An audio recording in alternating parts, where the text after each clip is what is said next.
Mesdames, Messieurs, bonsoir.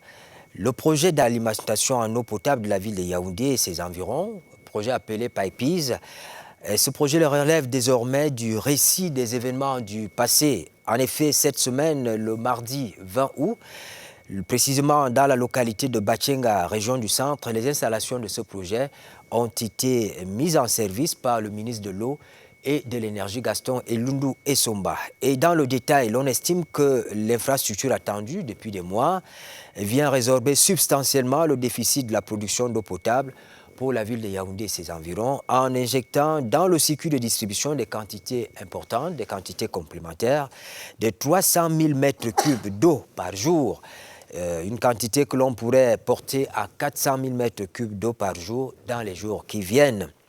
À scène de presse de ce dimanche 25 août 2024, la CRTV a bien voulu inscrire au débat la question relative à la mise en service du projet PIPES. Eh bien, c'est un projet qui court depuis 2017. Il était censé s'achever en 2019, mais aujourd'hui, on l'a sous la main. Notre centre d'intérêt précis se résume en ces questions. Comment amener désormais le maximum de Camerounais à avoir de l'eau potable à la maison? Comment gérer le surplus? Que prévoit l'avenir? Car les événements de ce monde ont toujours eu des liens avec les temps qui les ont précédés. Et pour traverser le sujet, la Cameroun Radio Television a fait venir autour de cette table Christian Chapmi qui est là. Bonsoir. Bonsoir Séverin. Bonsoir. Merci de nous faire l'honneur d'être là ce soir. C'est moi. Vous êtes journaliste et rédacteur en chef du quotidien Le Messager, c'est toujours ça? Exact, ça peut encore changer. Merci beaucoup. En face de vous, c'est Hippolyte Nama, journaliste également. Bonsoir.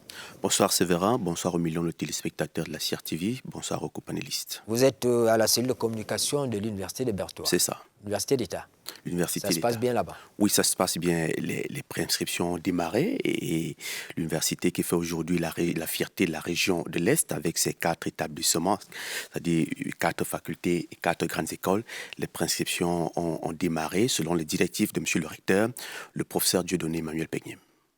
Nous disons merci à M. le directeur général de Kamwata qui a bien voulu désigner M. Bienvenu Eyafa qui est avec nous. Bonsoir. Bonsoir M. Séverin. Bonsoir à tous nos téléspectateurs de la CRTV et bonsoir beaucoup plus et plus particulièrement au milieu de millions de consommateurs d'eau potable du réseau public Kamwata. Et je rappelle que vous êtes le directeur régional de Kamwata, agglomération. Directeur régional Yaoundé, agglomération. Peut-être qu'on ne comprend pas très bien. Le directeur régional Kamwata Yaoundé, agglomération. Voilà, merci beaucoup. Je termine par Achille Herman Ngokomban. Bonsoir. Bonsoir Séverin, bonsoir aux téléspectateurs de la CRTV. Nos remerciements à M. le ministre de l'eau et de l'énergie qui, à chaque fois qu'on a eu besoin d'une personne aux ressources, nous permet de l'avoir. C'est lui qui vous a désigné. Merci d'être là. Je rappelle que vous êtes le directeur de la mobilisation des ressources en eau au ministère de l'eau et de l'énergie. Merci de répondre favorablement à cette invitation de la CRTV. Mais avant d'échanger sur l'eau qui fait l'objet de votre invitation, l'eau potable à Yaoundé, intéressons-nous à ce fait non moins négligeable de l'actualité de la semaine. Le match Cameroun-Namibie qui va se jouer le 7 septembre prochain. C'est un match comptant pour les éliminatoires de la CAN 2025 qui va se jouer au Maroc. Comme le constate le site Camfoot et le quotidien Mutation, malgré l'importance de cette rencontre sportive, le climat au sein du mouvement sportif bouillonne. Une deuxième saison du conflit, MINSEP Fecafoot, les supporters des Lions Indomptables ne sont pas encore au bout des surprises. Christian. Oui, c'est vrai. C'est au regret de constater cela que l'ambiance qu'on nous a servie en fin mai et début juin, on l'a reversé, ou bien le feuilleton, ce feuilleton mélodramatique est loin d'avoir livré son dernier épisode, comme vous l'avez dit en avant-propos. C'est au regret parce qu'effectivement, on n'a pas besoin de cela. Quand on est à la veille d'un match, on attend beaucoup plus une mobilisation de la part des supporters, une espèce de sérénité dans les rangs des Lions qui vont défendre les couleurs du pays, parce qu'on a la double confrontation. Et on sait que c'est ces deux confrontations contre la Namibie et le Zimbabwe qui vont inaugurer la campagne éliminatoire pour la Coupe d'Afrique des Nations 2025. Mais on ne peut pas se retrouver avec une espèce de deuxième saison, j'emprunte le mot à mutation. De mutation, Ouais. une deuxième saison qui est bien, qui annonce des couleurs, parce qu'on n'aime pas aller plus loin que ça. C'est-à-dire qu'avant, on est à pratiquement 3 semaines de la compétition, du premier match, qu'on est déjà avec une saga, que ce soit des échanges, une guerre épistolaire, que ce soit la sortie du coach qui est mal digérée et toute cette ambiance qui ne contribue pas à apporter de la sérénité dans les rangs de l'équipe, mais aussi pour l'image du Cameroun. On est quand même le pays des lions indomptables et on se devrait, du moins après la mauvaise, la déconfiture à la dernière CAN en Côte d'Ivoire, se mettre sur les rails et se dire qu'on est une équipe portée désormais vers des succès, mobilisée et suffisamment garnie pour être une équipe conquérante. C'est pas la victoire 4-1 contre le Cap-Vert ici en juin, suivi 3 jours plus tard du nul à Luanda face à l'Angola, qui va rassurer absolument les Camerounais. Mais c'est davantage la sérénité, le côté conquérant des Lions qui devrait être mis en avant. Mais on est au regret de vivre ce spectacle et s'indigner davantage que personne n'est là pour frapper du poing sur la table et arrêter cela, parce qu'on aurait fait l'économie de tous ces efforts, tous ces sacrifices. Oui, parce qu'il y a eu cette saga médiatique. Si au moins il y avait quelqu'un qui était prêt. Il y a eu cet échange de correspondance entre l'ONIES et puis la FECA Foot, entre la FECA Foot et le capitaine des Lions Indomptables. Il y a eu cette interview, vous l'avez évoqué, de Marc Brice, accordée à un journal belge qui fait plus là. Vous qui lisez ces événements, vous les traitez chaque jour, Hippolyte. Est-ce qu'on est sorti de l'auberge? Alors, je vais commencer là où Christian a chuté. Il faudrait bien que l'on frappe du poing sur la table. Qui doit frapper? Oui, nous avons des autorités. Nous avons... Quand vous connaissez le conflit qu'il y a, vous connaissez bien le conflit qu'il y a entre la tutelle... Le pays est bel et bien gouverné. Il faudrait qu'on frappe du poing sur la table. Parce que là, nous sommes partis de 2 pôles à plusieurs pôles. Parce que ce que Christian a rappelé, c'est ce qu'on nous a servi au mois de mai, avec 2 parties. Mais cette fois, nous avons maintenant 4 pôles déjà pour ce qui est de ce conflit-là. Je le dis chaque fois, le football, comme tout le sport, d'abord au Cameroun, le football est un facteur de communion de masse et c'est l'élément qui déchaîne généralement les passions. Tout ce qu'on veut conserve aux Camerounais, au public, aux millions de spectateurs amoureux du ballon rond, c'est l'entente au sein de la sélection, l'entente au sein de la tanière.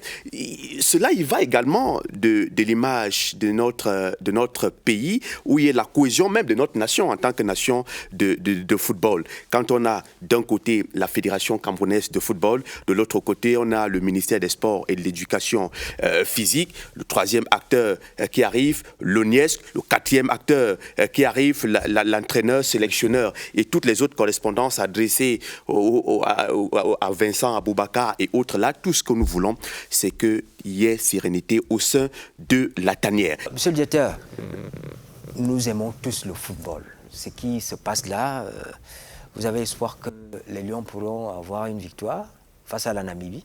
Tel que c'est parti, il y a déjà, l'entraîneur est là et on nous fait dire, je le dis peut-être sous le couvert de Christian, qu'il y a certains acteurs majeurs de notre sélection qui ne seront pas là du fait des blessures, etc. Des blessures en club.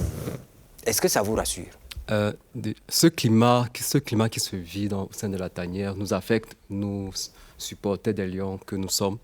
Je voudrais compatir à l'endroit du capitaine. Parce qu'après tout, le match va se jouer au stade. Avec des acteurs de football. 11 joueurs. Nous imaginons leur état d'esprit et la responsabilité qui incombe au capitaine des Lions. C'est un climat, malheureusement, qui risque d'aggraver ou limiter les chances de succès de notre équipe nationale. Mais nous savons compter sur la capacité à surmonter des Lions. Impossible n'est pas camerounais. Ce que nous vivons autour de notre football depuis quelques mois, comme l'a dit M. Tchabni depuis le mois de mai dernier, est regrettable.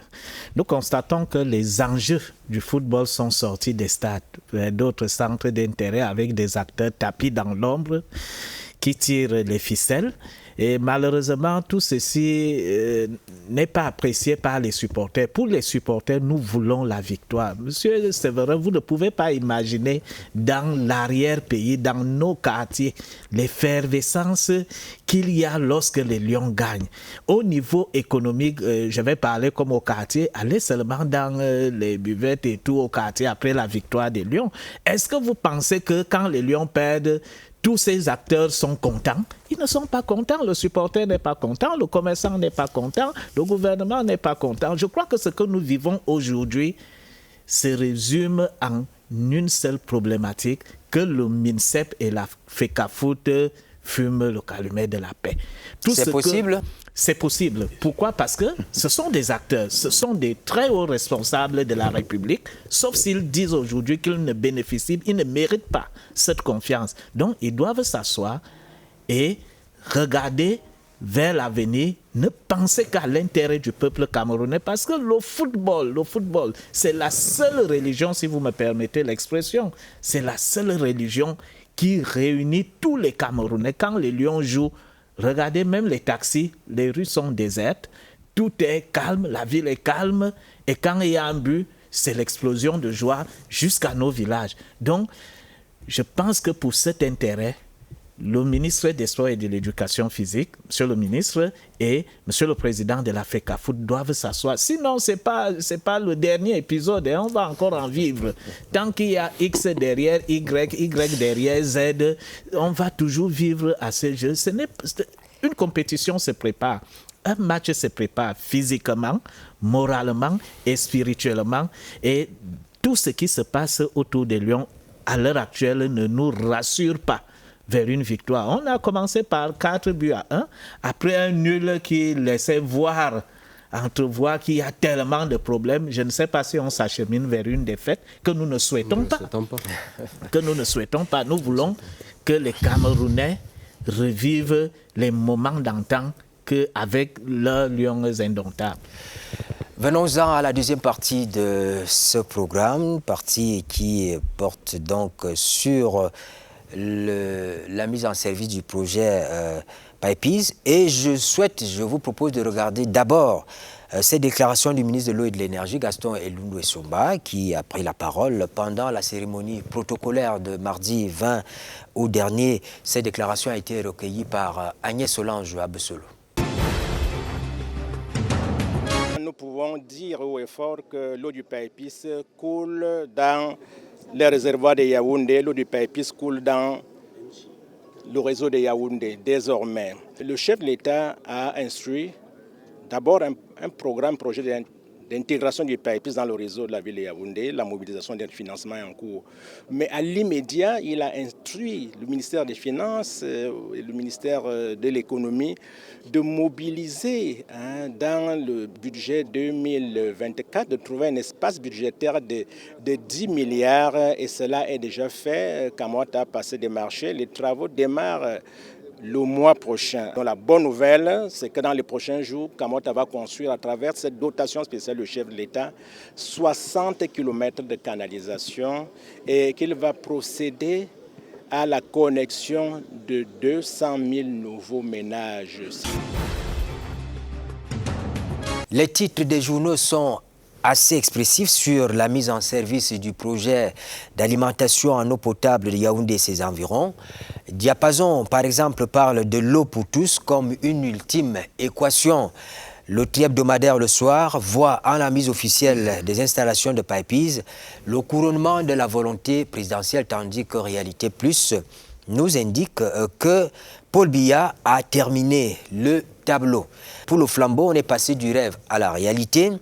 Parce que, comme le titre Cameroun Tribune, les vannes sont ouvertes. D'une manière globale, on a donc le sentiment que la presse tient des propos assez laudateurs, ce qui est souvent rare. On a vu tout à l'heure avec le football, c'est chacun qui prêche pour sa chapelle.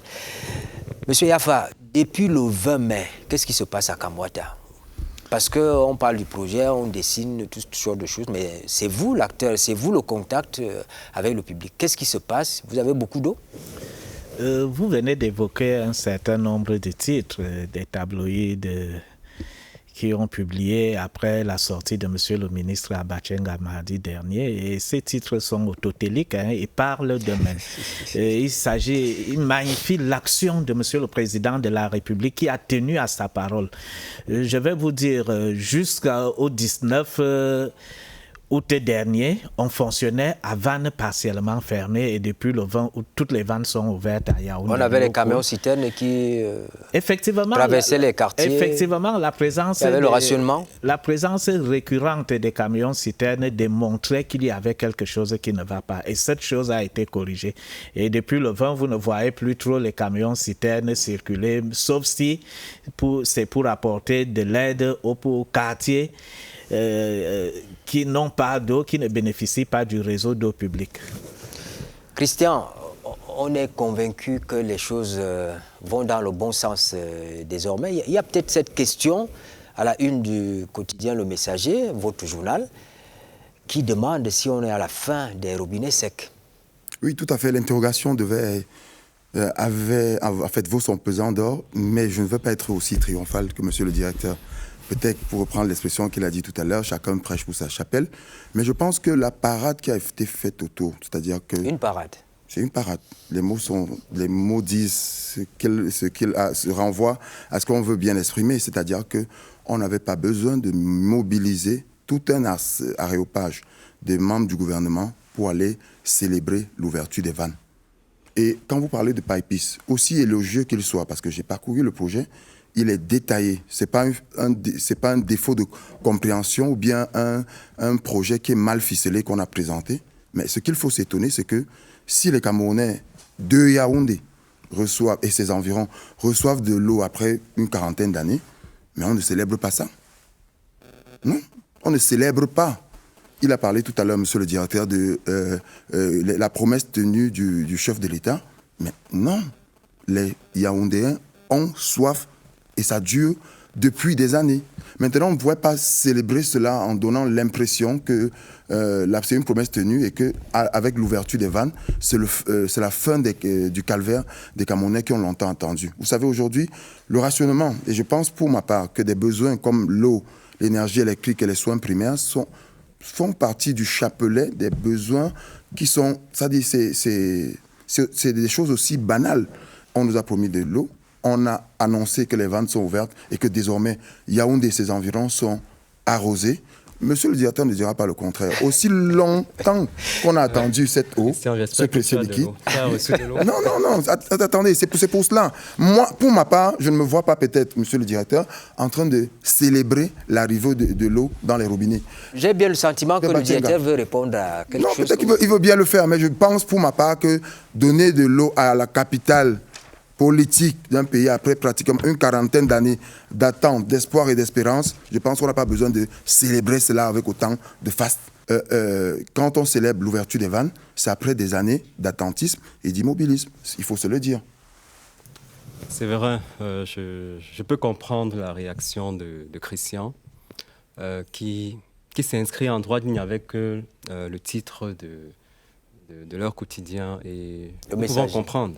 Nous pouvons comprendre peut-être ce scepticisme, mais je voudrais apporter quelques éléments pour clarifier davantage la compréhension des Camerounais par rapport à l'événement de mardi. Monsieur le ministre de l'Eau et de l'Énergie a présidé, sur très haute instruction du président de la République, son excellence Paul Biya, à la mise en service officielle des installations du PAEPIS. En français facile, qu'est-ce que le PAEPIS apporte à Yaoundé ? 300 000 mètres cubes d'eau par jour, extensible à 400 000 mètres cubes d'eau par jour. Vous avez parlé de la station d'Akomia, oui, elle apportait déjà 130 000 mètres cubes d'eau par jour.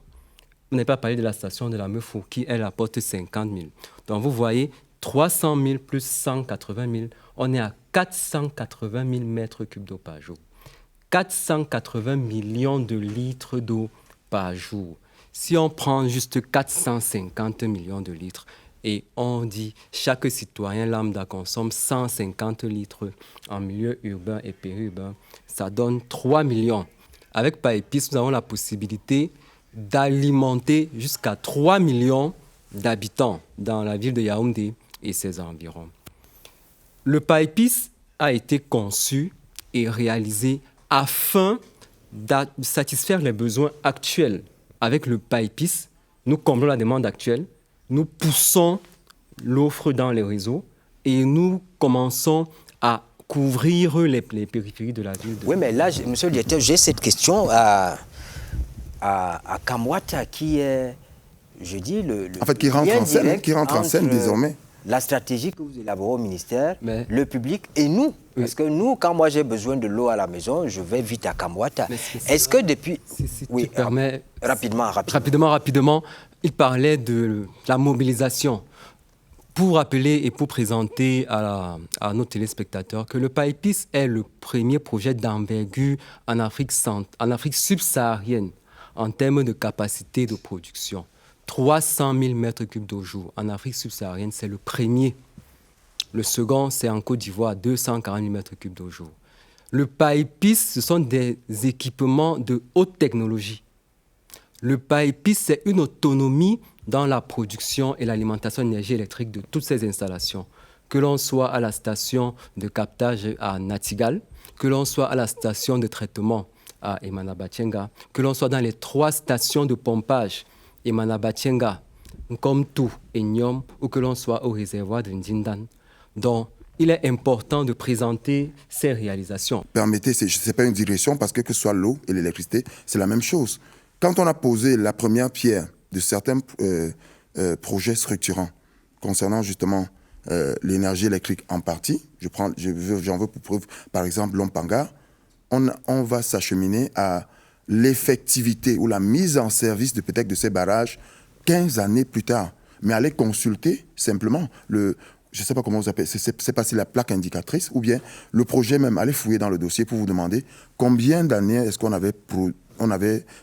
on s'est projeté pour la réalisation et la mise en service pour que cela soit effectif. Mais alors, quand on a l'impression que le projet PAEPIS est déjà là pour le moment. Non, on a un problème à régler. Pour ma part, je ne peux pas le célébrer. Je veux voir cette même mobilisation avec peut-être un projet de tramway. D'accord. Est-ce que vous comprenez l'interrogation du quotidien Le Messager? Ça semble simpliste, mais ça renvoie à quelque chose. C'est-à-dire que le projet est déjà là. À Yaoundé, par exemple, est-ce qu'on est à la fin des robinets secs? Je comprends très bien la réaction de M. Tchabni parce qu'il faut bien dissocier M. Tchabni du quotidien.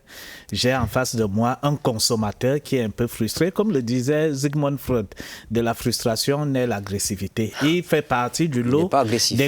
Non, il n'est pas agressif. Il fait partie du lot des consommateurs qui se levaient à 2 heures, 3 heures, 4 heures, qui attendaient l'eau toute la nuit jusqu'au matin, même pas une goutte. Je suis surpris que aujourd'hui, il a l'eau 24 heures sur 24 qu'il disait qu'il ne peut pas célébrer cela. L'eau, c'est la vie et celui qui vous donne la vie, vous devez célébrer cette vie. Bon, les attentes et l'attente a été longue. C'est tout à fait normal, hein, parce qu'il faut que nous le comprenions très bien. Un projet d'eau potable qui doit générer des centaines de milliers de mètres cubes se conçoit. On conçoit le projet, on négocie les financements, on exécute et tout ça prend du temps. La demande de Yaoundé a évolué. Avant, c'était la Mofou. Jusqu'en 1985, Akomiada est arrivé avec 100 000 mètres cubes d'eau par jour. Je vais vous surprendre en vous disant que de 1985 à pratiquement 2007, l'usine d'Akomiada ne fonctionnait pas 24 heures sur 24. Est-ce que le quartier Mendon, est-ce que le quartier... J'en viens. Est-ce que là-bas, on n'aura plus les robinets secs? Je vais vous dire... Dans tous les quartiers de Yaoundé avec le PAEPIS. Il faut comprendre quelque chose. Yaoundé, ce n'est plus seulement le seul département du Mfundi. C'est ce que nous appelons aujourd'hui le Grand Yaoundé, donc qui couvre certaines unités administratives qui l'entourent, notamment la Mofouya, Fambankola, Famba, quand on va vers Obalanko, Zoa, Soa et autres. Maintenant, la partie couverte par le réseau public, parce qu'il faut bien dissocier, il y a des quartiers qui ne bénéficient pas du réseau d'adduction d'eau publique, Kamwata, mais tous ceux qui bénéficient du réseau public Kamwata sont desservis. Là, il y a encore une nuance. Peut-être qu'on peut accorder autant. Parce que le relief de Yaoundé est fortement vallonné. Je vais vous surprendre en vous disant que depuis nous fonctionnions à vannes partiellement fermées, c'est ce qu'on appelle le rationnement. On ferme aujourd'hui pour essayer de pousser l'eau d'un côté parce que l'offre étant largement inférieure à la demande et il fallait tout au moins que les points hauts, que les clients qui sont au niveau des points hauts puissent recevoir cette eau. Et c'est pour cela qu'on rationnait. Aujourd'hui, depuis le 20, nous fonctionnons à vanne ouverte. Ça veut dire que l'eau, on laisse l'eau être guidée rien que par le principe de vase communicant et la pesanteur G. Donc, les quartiers Mendon, les quartiers Nkozoa, Nyom, je peux vous en citer énormément et je vais même vous surprendre. Ici au centre-ville, au niveau du ministère des Affaires sociales, vous imaginez qu'à ce niveau-là, ils avaient aussi un problème d'eau, alors que tout autour, les gens sont alimentés. Tous ces quartiers sont déjà en eau. Peut-être, depuis mardi, le réseau est en train d'être saturé et cela va évoluer. Alors, ce qu'on va dire, c'est que c'est souvent bien de penser des projets, de bien penser des projets. On a l'habitude de le dire. Gouverner, c'est prévoir. Quand vous avez lu Philippe Nazalier dans la théorie de gestion, vous allez comprendre un certain nombre de choses. C'est où moi je convoque souvent des institutions telles que l'Institut national de la statistique, les municipalités et peut-être aussi le BUCREP. Parce que vous ne pouvez pas gouverner, vous ne pouvez pas mettre sur pied des politiques publiques si vous n'avez pas un certain nombre d'indications. Nous savons donc que Yaoundé, peut-être en 2010, avait une population peut-être de 2 500 000 habitants. Est-ce que cette population peut recevoir 180 000 mètres cubes d'eau?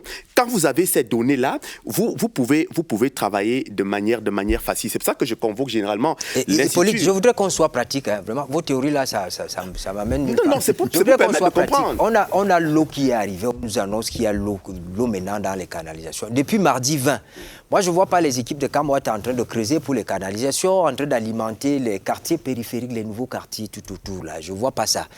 Au plan stratégique, est-ce que cela n'a pas été pensé de cette manière-là? Comment l'eau va arriver dans les ménages? C'est la question, c'est ce qui me préoccupe ici.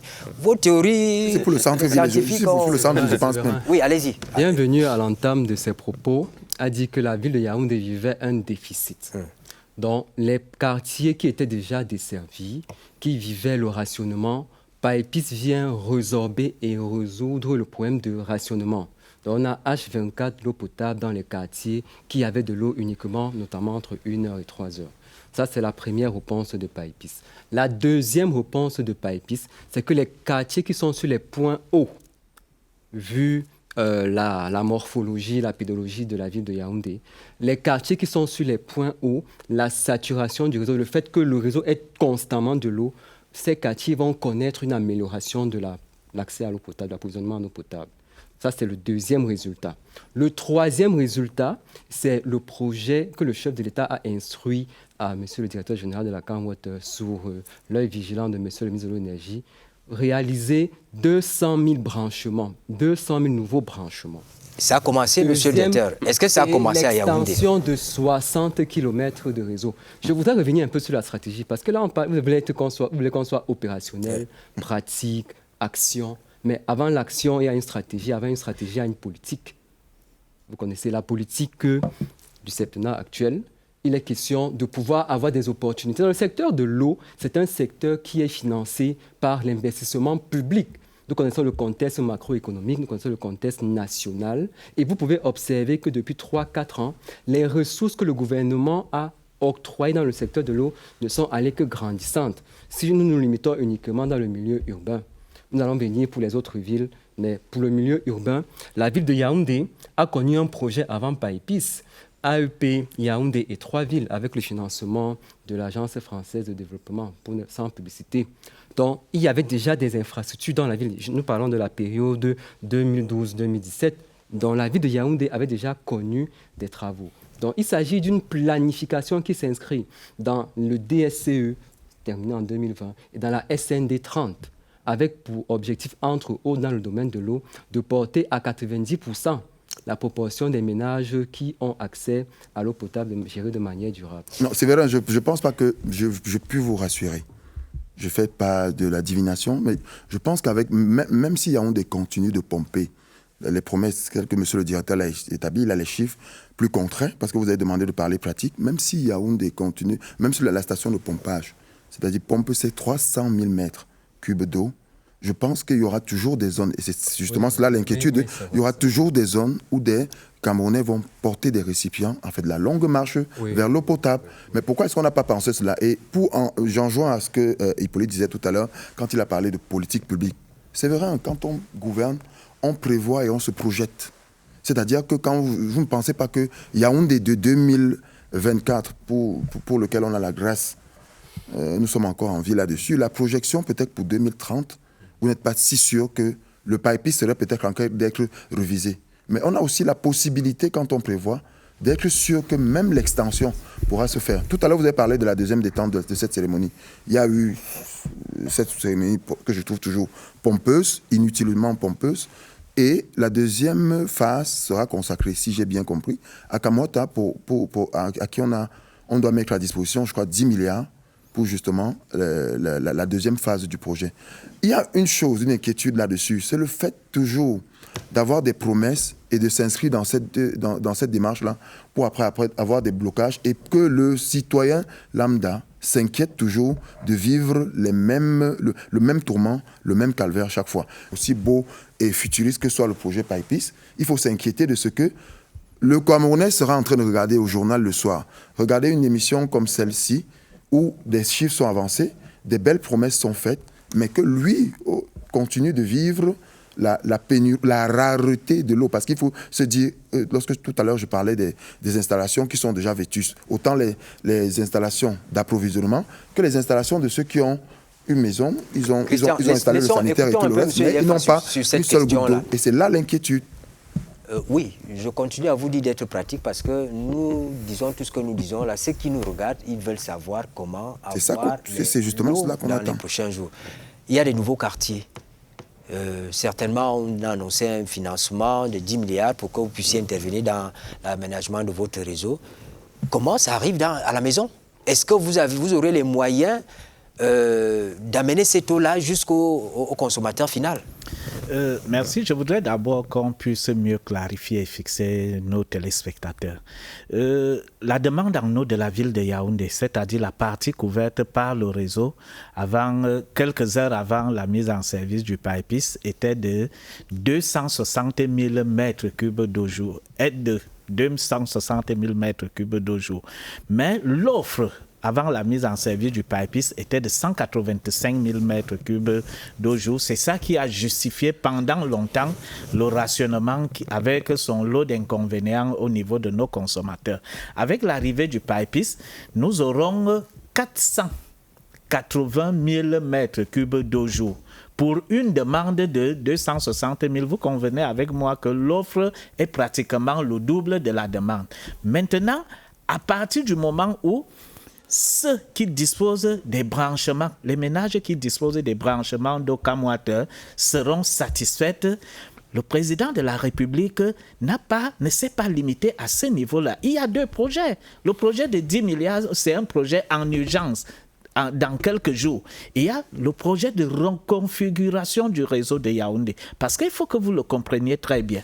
Le réseau de Yaoundé doit être reconfiguré. C'est-à-dire quoi? Il y aura la construction des nouveaux réservoirs pour alimenter des quartiers mal desservis. Je vais vous prendre un exemple.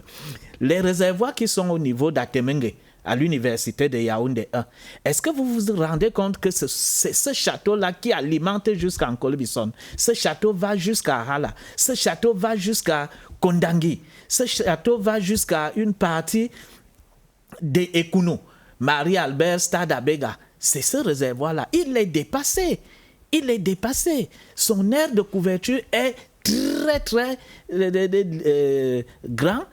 Son aire de couverture est très grande et la capacité à satisfaire tout le monde. C'est pour cela que le gouvernement a décidé de réaliser le projet de reconfiguration en urgence. Le chef de l'État. Quand vous parlez de reconfiguration, c'est-à-dire quoi? Moi, consommateur, vous allez me placer le compteur? Là, d'abord la construction de certaines infrastructures comme les réservoirs et il y a les conduites, les extensions du réseau primaire, ça veut dire les conduites de grand diamètre qui doivent transporter l'eau, le réseau secondaire, les conduites de moyen diamètre et le réseau tertiaire, ce qui amène l'eau vers les quartiers, dans toutes nos rues des quartiers. Et la troisième et la plus importante, c'est les branchements. Parce que nous pouvons avoir des installations comme le PIPIS, nous pouvons avoir des extensions. Si nous ne favorisons pas l'accès du ménage à cette eau, je crois que c'est une peine perdue. Est-ce que stratégiquement, le PIPIS, Kamwata, vous avez pensé à l'effet de l'habitat spontané? Les gens construisent un peu partout, les gens construisent sur les canalisations. Est-ce que cela ne fera pas un effet contraire à celui qui est attendu? Est-ce que vous avez pensé à ça? Les nouveaux quartiers, par exemple, vous voulez aller à Mendon, après Mendon. Maintenant, comment vous allez faire passer vos canalisations? Est-ce que vous avez tenu compte de ça? Permettez-moi de chuter parce que c'est là toute la problématique du PUMIB, le projet d'urgence pour une meilleure intégration du PIPIS qui coûte 10 milliards que le chef de l'État a déjà mis parce que ce n'est pas au futur. C'est déjà là, les entreprises sont déjà sélectionnées et il y a 7 composantes dans ce projet-là et la plus importante de ces composantes-là, c'est celle qui va permettre de doter la Kamwata de 102 000 compteurs avec matériel de branchement dans un délai de 2 à 3 mois. Je vais vous surprendre, M. Séverin. Yaoundé compte 130 000 abonnés. Au moment où je vous parle, toute la ville de Yaoundé, 130 000 abonnés. Et le chef de l'État décide qu'il y a déjà l'eau, il met encore 102 000 compteurs. Un compteur égale un abonné. Est-ce que vous ne trouvez pas qu'en 2-3 mois, nous allons passer du simple au double en nombre d'abonnés? Au point d'atteindre les quartiers périphériques. Maintenant, il y a une autre composante, c'est les extensions. Je dis bien, les entreprises sont déjà connues. Les marchés ont déjà été signés. Il reste juste que les uns et les autres se mobilisent concrètement sur le terrain. Il y a le projet, il y a une composante à l'intérieur de ce projet qui est la densification et l'extension du réseau. Ça veut dire que nous devons aller vers les quartiers mal desservis, les quartiers de pauvreté. Il faut amener l'eau là-bas parce que le taux de couverture, le taux de desserte de la ville de Yaoundé est de 45%. Ça veut dire que 55% de la ville ne bénéficie pas du réseau d'adduction d'eau publique à Kamwata. Il faut donc aller vers ces quartiers pour consommer les 250 000 mètres cubes d'eau qui restent en dehors des 260 que les clients vont prendre. Parce qu'on ne va pas produire 400 000 mètres cubes pour les stocker dans les réservoirs. Il faut bien que cette eau soit consommée. C'est tout l'intérêt du gouvernement. Donc, je peux vous Oui, parce assurer... qu'il y a cette question, Christian... Hippolyte, monsieur le directeur, il y a cette question de la gestion du surplus. En attendant que vous atteigniez les quartiers, le consommateur final qui est à Mimboman, qui est à je ne sais pas où, qu'est-ce qu'on fait du surplus? Pour le moment, stratégiquement, qu'est-ce que vous avez pensé? C'est des questions que le public pose. Est-ce qu'on ne sera pas surpris un matin, on voit toutes les canalisations, l'eau couler partout? Le surplus maintenant, pour être consommé, il faut ces 102 000 branchements, ces 102 000 raccordés, ces 102 000 ménages en urgence. Et c'est pour cela qu'on appelle le chef de l'État a intitulé ce projet « Projet d'urgence ». Je vous confirme que les marchés sont déjà signés. Nous attendons. On connaît ce que deviennent les marchés, monsieur le directeur. Christian, si vous permettez. On parlait d'urgence, on sait bien. Christian, si vous permettez. C'est pour dire que il ne suffit pas de signer, de passer des marchés, parce qu'on connaît effectivement comment est-ce que. Parce que la période, quand on a annoncé, vous parlez de l'urgence.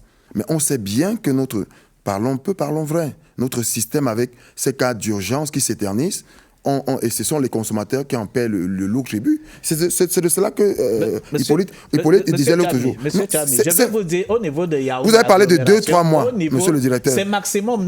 Vous ne pouvez pas exécuter 102 000 branchements en 2-3 mois. Monsieur le directeur, si vous permettez, je vais ajouter de l'eau dans votre moulin. 130 000 branchements en 50 ans. Si vous permettez, il a parlé, le directeur a parlé de... S'il vous plaît, si vous me permettez, je voudrais dire ceci. Je voudrais dire que au niveau de Yaoundé agglomération, au moment où je vous parle, je disposais déjà d'un parc de compteurs de 7 000 ménages. 7 000 ménages sont déjà disponibles. Et dès lundi, dès demain, vous verrez comment les clients qui vont se présenter à l'agence. Il faut commencer par la route d'un fou. Il faut commencer par la route d'un fou. On a pensé à toute la ville. Les 7 000, c'est pour toute la ville. Les livraisons sont progressives. Monsieur Régional, si vous permettez. Séverin, ce qu'on retient ici, c'est que nous avons déjà un grand bassin d'injection pour ce qui est de l'eau. Le problème n'est donc plus au niveau de la capacité d'eau à injecter. Kamwata a donc du grand mout maintenant. Il faut redéfinir la carte d'abonnés. Il faut revoir le réseau de consommateurs dans la ville de Yaoundé. Est-ce qu'on ne va plus voir des citernes comme vous voyez dans des quartiers? C'est dans le travail qui attend Kamwata. Monsieur le régional a parlé de 130 000 abonnés pour ce qui est la ville de Yaoundé. 130 000 abonnés, Yaoundé a combien d'habitants? Nous sommes à plus de 2 500 000 habitants. Plus de 2 500 000 habitants. Donc si on a un grand réservoir, je pense qu'on devrait étendre, on devrait aller au-delà de ce que nous voyons aujourd'hui. Nous avons des déplacés internes qui viennent d'autres régions. Nous avons des constructions, des habitations qui poussent, qui naissent tous les jours. Au-delà même de ce qu'on appelle aujourd'hui le Grand Yaoundé. C'est-à-dire avec Mbankomo, Obala, Soa, Onfou et les autres villes environnantes. Il y a même d'abord des déplacés internes. Et il y a des ménages qui poussent tous les jours. Et si on peut donc faire des projections, on va atteindre des objectifs. Mais si on travaille sans tenir compte de ces données-là, il sera toujours difficile. Chaque année, nous serons toujours appelés à revoir. Il faut revoir, il faut étendre. La conception du PAEPIS a tenu compte de tout ce que vous venez d'évoquer, l'augmentation de la population jusqu'à l'horizon 2040. Nous sommes bien conscients. Le ministère ainsi que les ingénieurs de Kamwat se sont assis et ont pensé qu'avec l'évolution démographique, qu'est-ce qu'il nous faut pour tenir jusqu'en 2040? Nous avons tenu compte de tout ça. Ce qui fait problème aujourd'hui, je suis d'accord, c'est que nous devons favoriser l'accès. L'eau est déjà là, ce n'est plus une question de disponibilité, nous favorisons l'accès avec les branchements. Monsieur les directeurs sur ce plateau, vous ne voyez pas que ce soit Hippolyte ou moi, on a un peu du mal à vous croire. C'est-à-dire que ce n'est pas parce qu'on a un problème contre vous. Ce n'est pas parce qu'on se dit que Kamwata, peut-être en bras séculier ou en technicien, ne fait pas le job. Mais c'est justement cela, parce qu'on est accroché dans un système où il y a toujours une politique d'enfumage. Monsieur le directeur, par exemple, tout à l'heure, moi, ça ne me pose pas un problème que vous répétez à loisir le nom du chef de l'État, c'est lui qui a instruit ceci, il l'a fait. Mais il faut bien se dire que les inquiétudes aujourd'hui et l'habitude des promesses fallacieuses ont tenu du gouvernement. Ce n'est pas simplement l'apanage du ministère de l'eau et de l'énergie. Il y en a plein sur plusieurs autres points. C'est parce que l'habitude de cela a poussé les Camerounais et les consommateurs à ne plus croire. Et c'est justement cela, le message qu'on porte aujourd'hui. C'est vraiment demander d'être... Ils sont convaincus. Non, c'est vraiment demander d'être pratique. Vous laissez il y a un agencement de chiffres, de projections, de perspectives. On est toujours dans la perspective, mais on s'attend à du concret. Parce qu'il faudrait qu'au sortir de ce plateau, qu'effectivement... Le chef de l'État a tenu à sa parole. Monsieur le directeur, si vous voulez laisser... Il y a déjà de l'eau à Yaoundé. Damas, ok. Damas est resté combien d'années sans être alimenté en eau potable? Et pourtant, il y avait le réseau. Vous laissez un peu le directeur s'exprimer aussi, vous le laissez. Si tu permets, je voudrais venir sur un élément. Je comprends que l'eau déchaîne les passions. Nous avons vécu, nous connaissons les réalités, nous sommes des citoyens, nous sommes des abonnés Kamwata, pour certains. Et le message que nous voulons passer, c'est que l'eau potable, l'eau de la Kamwata, elle est disponible. S'agissant des politiques et des stratégies, nous connaissons le contexte des plans d'ajustement structurel qui ont empêché les investissements dans les infrastructures. Nous savons que les investissements massifs dans les infrastructures ont repris en 2009 à travers le DSCE. Et actuellement, nous sommes dans la deuxième phase de mise en œuvre de la vision 2035. Au niveau de l'hydraulique urbaine, il y a tout un document qu'on appelle le plan directeur d'hydraulique urbaine. Ce document avait déjà fait des projections de l'évolution de la demande pour chaque centre secondaire, c'est-à-dire chaque ville qui est dans la concession de la Kamwata, naturellement Yaoundé. Le PAEPIS, quand il est conçu et il est réalisé, ce n'est pas pour le besoin en 2024. Donc, le gap, le surplus que nous voyons, c'est pour continuer à satisfaire la demande jusqu'en 2049-2050. La problématique que nous posons et que nous sommes tout à fait d'accord, qu'est-ce qu'on fait des quartiers qui sont hors du réseau? Et vous avez invoqué la question de planification. Je pense que Hippolyte également a invoqué cette question. Non, ce n'est pas un manque de planification. Le domaine de l'eau potable, c'est une chaîne qui a plusieurs maillons. Nous étions au maillon production. Le maillon transport-distribution suit. En plus, le maillon branchement. Donc, dans cette seconde phase, notamment la dotation du chef de l'État de 10 milliards, elle va prendre en compte le maillon distribution et branchement avec la maîtrise de votre cible. De manière urgente. La question de l'urbanisation, elle ne dépend pas seulement des pouvoirs publics, mais elle dépend aussi du citoyen que nous sommes. Parce que lorsque nous participons à l'urbanisation anarchique de nos villes, avec nos risques, nous encourons le risque, si vous me permettez la répétition, de ne pas voir arriver le réseau Camp Water le plus tôt possible. Donc, l'expansion... Vous voulez dire que ceux qui sont dans les nouveaux quartiers là, qui ne sont pas tracés, qui ont construit sur le passage des... Vous convenez avec moi que la libération ils n'auront pas l'eau d'ici peu? C'est une cause de lenteur.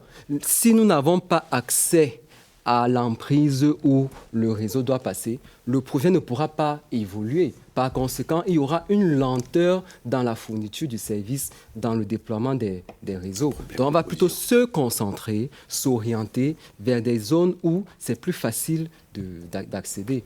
C'est cette précision-là que je tenais. La CCAA, Cameroun Civil Aviation Authority, et Valère Group, connus dans le domaine de la maintenance aéronautique, ont signé un mémorandum d'entente qui matérialise la volonté des deux parties à établir une coopération fructueuse. Cette signature est intervenue quelques semaines après la visite d'inspection au Cameroun de Grégoire Lebigo, qui est président directeur général du groupe de Valère.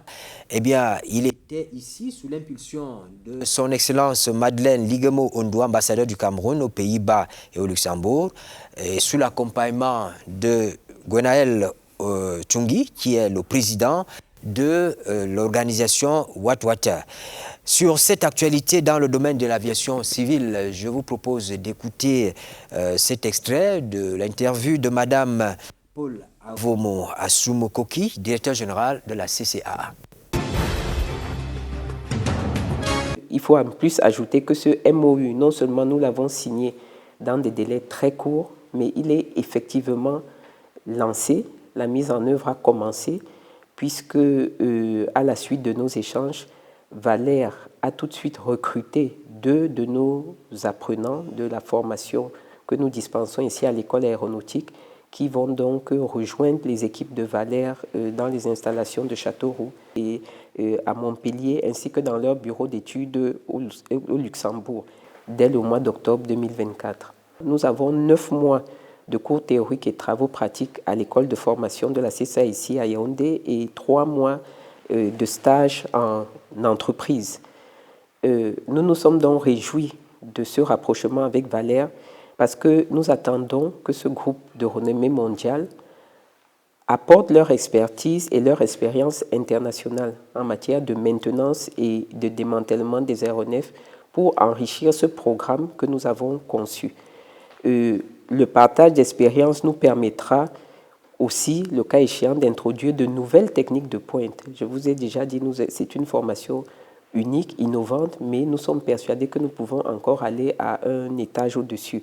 Et cela permettra à nos apprenants d'être encore mieux préparés à toutes les exigences du marché international de l'aviation.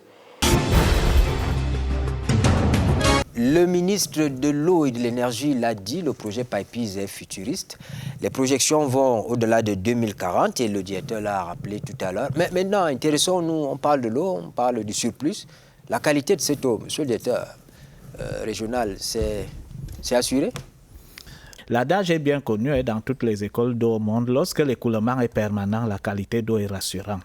Nous avons longtemps fonctionné avec un réseau à moitié vide et cela ne garantissait pas le transport de l'eau de l'usine de production vers le consommateur. On a même beaucoup fait au niveau de la Kamwata. Je vais vous inviter à Komiada et à l'usine de production de la Mofo pour voir l'eau sortie station. Et à partir du moment où les conduites fonctionnaient à moitié vide, il y avait une augmentation de température et lorsque la pression venait, elle décrochait tout ce qu'il y avait comme biofilm à l'intérieur de certaines conduites et avec le chlore résiduel qui se trouve dans l'eau, il se déclenchait immédiatement un certain phénomène d'oxydation. Ça peut être soit avec le manganèse ou bien avec le fer et le fer qui passait de l'état 2 à l'état 3. C'est pour cela que certains, je préfère être concis, certains consommateurs, quand ils ouvraient le robinet, ils constataient une coloration incommode qui s'échappait même, qui disparaissait quelques secondes après. Maintenant, avec l'arrivée du pipiste où les conduites vont fonctionner permanemment en charge, la qualité d'eau est très rassurante. D'ailleurs, depuis le 20, nous ne cessons de recevoir les messages de félicitations. Ah, les gens, ça vous arrive? Tu sais, il y a des consommateurs qui, un peu, je ne dis pas l'excès de zèle, qui sont très contents, qui mettent même ces eaux dans certaines bouteilles et nous disent rien à envier avec ce qu'on achetait chaque matin. Maintenant, je bois l'eau de la Kamwata. Je connais certains hauts responsables qui m'ont envoyé les images où ils sont en train de consommer l'eau de la Kamwata en direct en me disant « Monsieur le directeur régional, transmettez nos félicitations à votre hiérarchie car nous pouvons déjà boire cette eau sans crainte. » Vous y croyez? J'y crois parce que moi-même... La réticence, c'est au niveau de la qualité de l'eau. Non, c'est-à-dire que même les... Je ne veux pas faire de la dignation une fois de plus, mais même les responsables de Kamwata craignent de l'eau qu'ils distribuent. Bon, je ne connais pas ces responsables-là. C'est la vérité. Excusez-moi, monsieur Séverin. Les gens pensent qu'en multipliant les forages, c'est pour obtenir la garantie de la qualité. Non. Toutes les eaux de forage de la ville de Yaoundé sont acides. C'est le plan B. C'est le plan B. C'était le plan B. On était avec les inquiétudes de contaminer même la nappe phréatique et tout le reste. Mais c'est le plan B. Sans eau, les gens... Tous ces consommateurs des forages à retrouver l'eau de la Kamwata. C'est la seule eau qui est en équilibre calco-carbonique. Les eaux minérales que vous voyez ne sont pas en équilibre calco-carbonique. Ce sont des compléments alimentaires. Mais combien de Camerounais ont la possibilité d'acheter de l'eau minérale? Je pense que l'autre communication, s'il faut parler, pour être plus précis, peut-être la communication autour de la qualité d'eau de Kamwata. Avoir l'eau, c'est bien, mais l'eau de qualité, c'est encore... Non, pas de publicité. Quand je parle de la communication, c'est pour rassurer. La qualité d'eau parle d'elle-même. Est-ce que vous comprenez la réticence des Camerounais aujourd'hui? Actuellement, que l'écoulement est permanent, M. Séverin, et que tous les téléspectateurs de la CATV soient rassurés qu'au niveau de la ville de Yaoundé, la qualité d'eau est rassurante. Avant d'entrer dans ce studio, il y a un téléspectateur, lorsqu'on a diffusé l'information suivant laquelle on allait parler du projet PIPEAS, il posait la question sur l'extensibilité de ce projet. Est-ce que c'est possible? Oui, Yaoundé et ses environs. Est-ce qu'on pourra avoir d'autres villes bénéficier de ce projet? Merci Séverin. De la partie septentrionale. Oui. Peut-être avant d'aborder cet autre aspect des échanges, je voudrais apporter quelques éclairages, si vous le permettez. Je comprends la position de Christian. Nous avons connu la coloration de l'eau qui n'était pas du tout appréciable et bienvenue à expliquer ce phénomène d'oxydation. Quand on parle de qualité de l'eau, on parle de paramètres physico-chimiques, on parle des indicateurs à vérifier. Et la coloration a trait à la turbidité, n'est-ce pas? Donc, Monsieur le ministre de l'Eau et de l'Énergie a mis sur pied une cellule de veille et d'intervention rapide qui sillonne actuellement la ville de Yaoundé et ses environs, afin d'une part de surveiller le réseau, parce que l'eau a une autre coloration à cause des casses. Donc, il est question pour le minier d'accompagner la Kamwata pour identifier toutes ces casses-là afin de limiter les temps d'intervention et qu'on ait une remontée d'informations des consommateurs de plus en plus croissante. Cette cellule a également la mission de collecter ces réclamations. Dans le cas de la ville de Yaoundé, nous avons déjà quadrillé avec les équipes de la Camwater en 7 unités de distribution. Nous sillonnons chaque jour et nous sommes entièrement disponibles pour recevoir les réclamations, que ce soit en termes d'indisponibilité, que ce soit en termes de coloration. Mais la qualité n'est pas que la coloration. Nous avons le pH, nous avons la teneur en chlore résiduel. Donc, même si nous avons comme l'impression que la turbidité, c'est-à-dire la coloration, n'est pas appréciable, vérifions les autres paramètres, notamment le pH et le chlore résiduel. C'est donné aux clients lambda que je suis.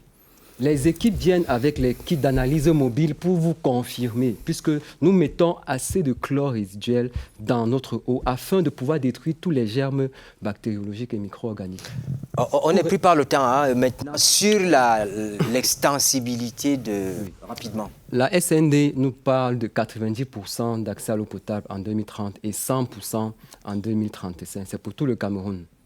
La ville de Douala, les études techniques du méga AEP sont déjà achevées. Pour le Septentrion, nous avons premièrement un programme de construction des retenues collinaires pour la région du Nord. Parce qu'ici, il est question de pouvoir mettre à disposition l'eau, d'une part pour l'agriculture et aussi pour l'eau potable. Nous allons utiliser des usages multiples pour les barrages. De deux, nous continuons le programme le PLANUT, le plan d'urgence triennal, qui avait prévu 3000 forages pour les régions du nord, de l'extrême nord et de la Damawa, et dont 1957 forages sont déjà achevés. Christian et Hippolyte, vous permettez que je finisse avec, parce que Camwater nous intéresse, il vous intéresse et il m'intéresse, il intéresse Hippolyte également. Alors, qu'est-ce que vous attendez de vos clients, des consommateurs? L'eau est déjà là, vous attendez quoi exactement? Nous vivons un phénomène, on peut comprendre les uns et les autres, il y a la fraude. Je voudrais dire ici à notre aimable clientèle et à tous les potentiels que la fraude coûte plus cher aux clients que se conformer. Limitons au maximum la fraude. Parce que celui qui sait que vous fraudez, vous devenez esclave. Il vous prend en otage et de temps en temps, il faut passer pour lui donner quelque chose. Passez auprès des agences Camwater, régulariser votre situation. Et il y a également le problème des casses à gauche et à droite, l'incivisme. Non, nous demandons aux uns et aux autres de protéger ces équipements qui nous desservent tous. Ces discours-là, vous le tenez aux municipalités?